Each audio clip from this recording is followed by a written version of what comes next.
আসসালামু আলাইকুম। তোমরা সবাই কেমন আছো? আমার ফ্রেন্ড ফলোয়ার্স সবাইকে এই গরমে কেমন লাগছে? আজকে আমি সকাল সকাল একটা নতুন ভিডিও নিয়ে এসেছি।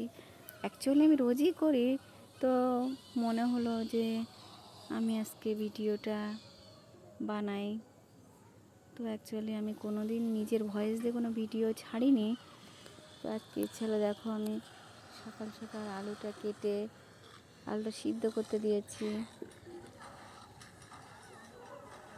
কতখানি সিদ্ধ হচ্ছে। আর কি যেন একটা বলছি যে ওটাতে লবণটা দিতে হবে কি, যাই হোক আমার কিছু মনে পড়ছে না হয়তো। এই যে পরিমাণ মতো লবণ দিয়ে নিচ্ছি। আমি লাইভে প্রথম ভয়েস দিয়ে কোনো ভিডিও বানাচ্ছি, কোনো দিন আমি ভয়েস দিইনি অবশ্য, জানি না কেমন হবে।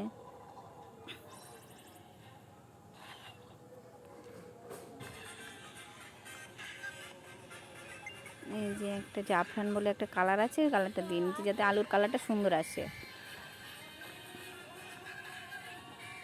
দিয়ে একটু আলুটা একটু নেড়ে নেব, ব্যাস হয়ে গেছে। এবার রেখে দিলাম।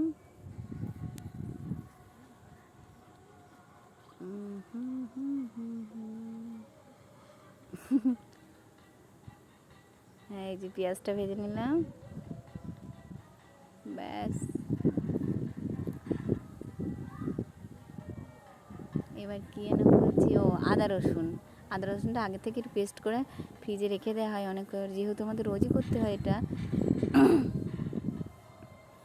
অ্যাকচুয়ালি আমাদের রান্নার মিস্ত্রি থাকে, তো উনিও এই গরমে খুবই অসুস্থ, ওর জন্যে আমাকেই করতে হচ্ছে। কি করব বলো, গরমে তবুও করতে হয়, কিছু করার নেই।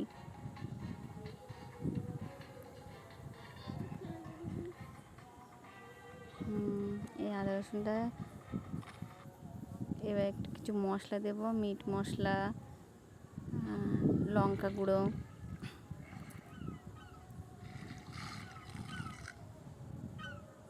এই যে এগুলো দিয়ে একটু নেড়ে নেব।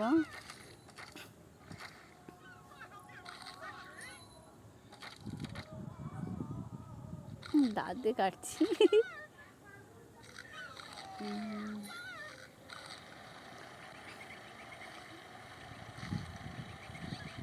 এবার এটা রেখে, মানে পুরোটা দিলাম না, অল্প একটু রেখে দিলাম। এখানে হয়তো 12 কিলো মতো মাংস আছে, একটু জল দিয়ে নেব যাতে মশলাটা পুড়ে না যায়। হ্যাঁ,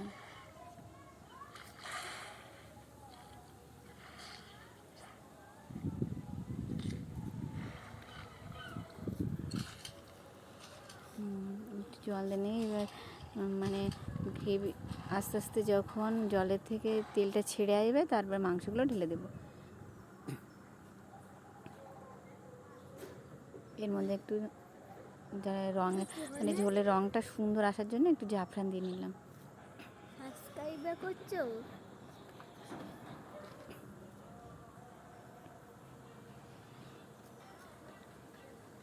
এবার একটু লবণ নিয়ে দেবো পরিমাণ মতো, যেহেতু আমার একটা আন্দাজ আছে, ওর জন্য আমি আমার পরিমাণ মতো আমি দিয়ে নিই। দেখো ঝাল ঝাল লাল লাল কেমন দেখতে লাগছে দেখো।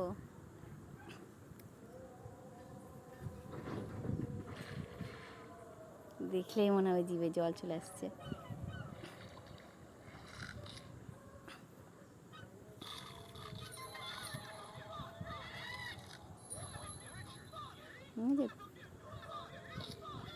কতটা সুন্দর লাগছে।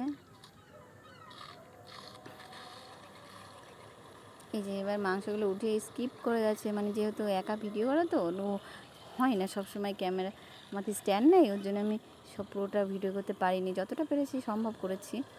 এই টক দই, তারপর আমল দুধ, আরও মশলা একটা,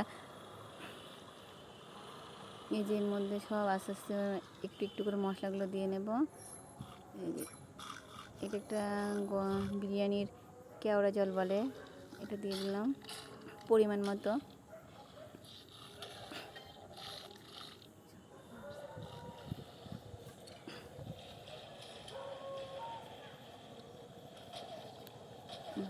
এটা সিক্রেট মশলা,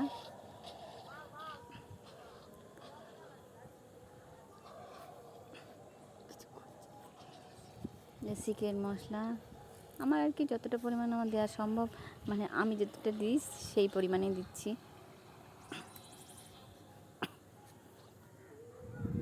সেটা এটা ফ্লেভার, মিঠা আতর বলে এটা। এটা বাকিটা এতে দেবো, বাকিটা ভাতের মধ্যে ছড়িয়ে দিতে হবে।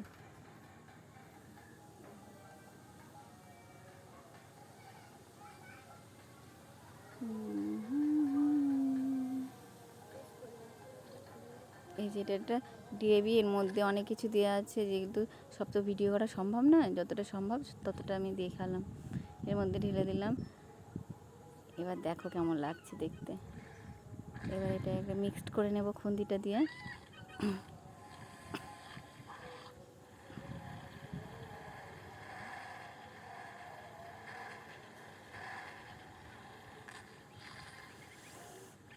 ব্যাস হয়ে গেছে।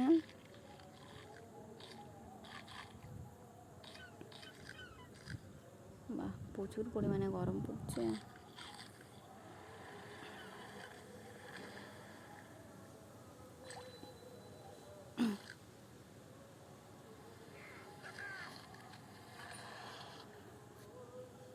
ব্যাস হয়ে গেছে। এর মধ্যে এবার হয়ে গেছে, এর মধ্যে হাতটা একটু ধুয়ে নেব।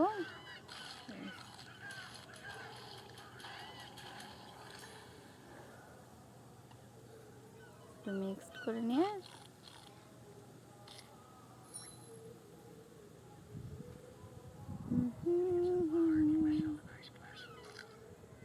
এই যে ভাতের পানি ফুটছে। এই যে বাঙালি কি আলুতে,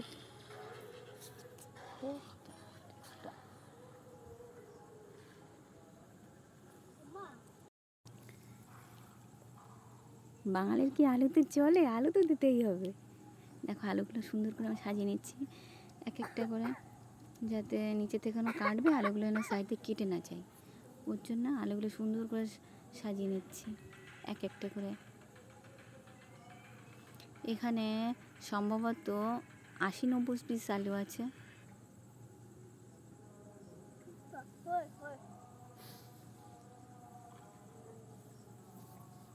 দেখো হয়ে গেছে আলুটা সাজানো।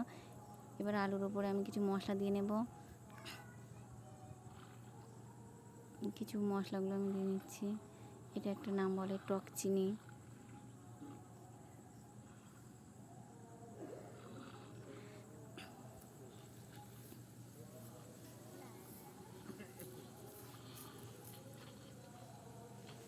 ওই দেখো ওইদিকে ভাতটা হচ্ছে, পানি ফুটলে আমি চালটা চাপিয়ে দেব।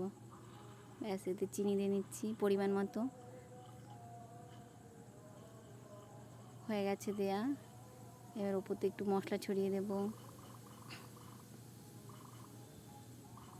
কোথায় গেল মশলাটা? কাছাকাছি নেই, একটু দূরে দিলেও তো প্রবলেম হচ্ছে। হ্যাঁ,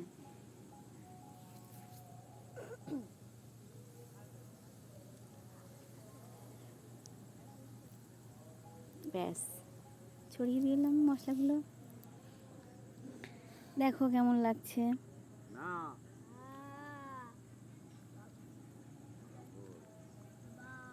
এই দেখো পানি ফুটে এসেছে। এবার আমি চালটা ঢেলে দেবো ওর মধ্যে। চালটা অনেকক্ষণ তো ভিজিয়ে রেখেছি, কম করে 3 ঘন্টা তো হবেই। এর মধ্যে লবণ টবণ দেওয়া আছে।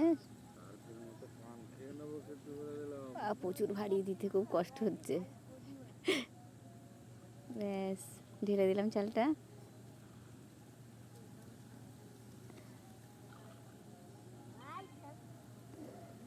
একটু নেড়ে নেবো যাতে নিচে না ধরে যায়।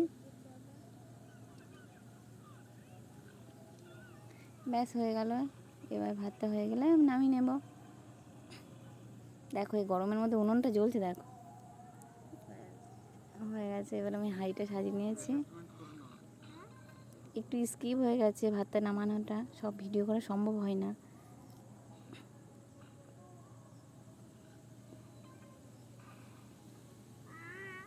এবার আমি হাঁড়িটা সুন্দর করে সাজিয়ে নিচ্ছি। এটা বাটার, ঘিটা আগে দেওয়া হয়ে গেছে।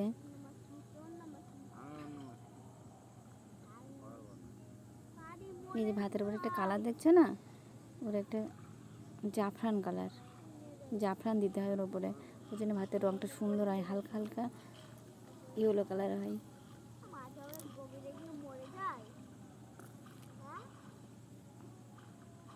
বেশ চুজ তেলটা দিচ্ছি পরিমাণ মতো।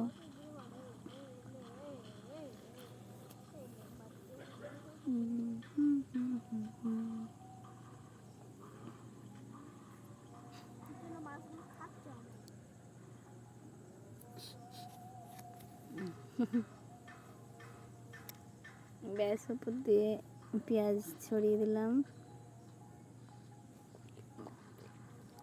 Complete, bye bye.